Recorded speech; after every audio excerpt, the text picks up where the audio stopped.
Chapter 18. The first morning, Maya woke up to the sound of birds. Not a man slamming a cabinet or ESPN shouting over silence. Just birds and breath, and DJ's fingers softly grazing her waist under the blanket. She didn't remember falling asleep like that. Curled into him on the living room floor, backs against the wall, one arm draped over his chest, her cheek on his hoodie. At some point in the night, the quiet had stopped being scary. It became something else, a space where she could finally rest without explaining herself.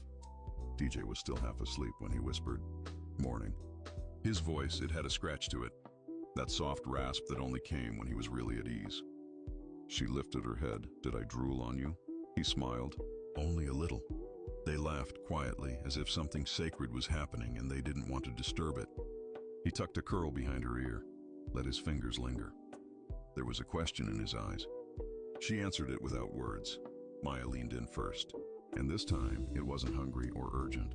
It was intentional, slow. Her lips found his with quiet assurance, her body following his lead as they sank deeper into the moment. His hands were everywhere, but never in a rush.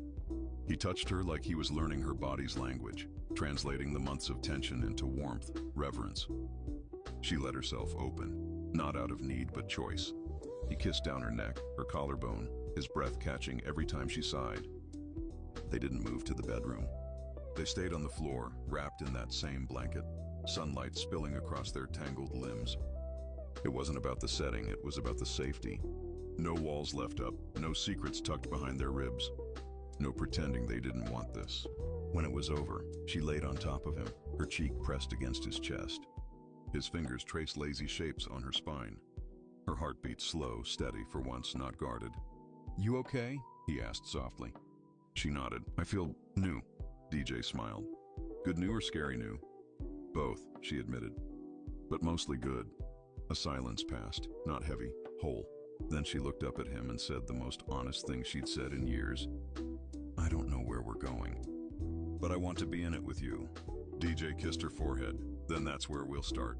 And in that moment, wrapped in sunlight and skin and truth, she felt something she hadn't in a long time. Safe, desired home.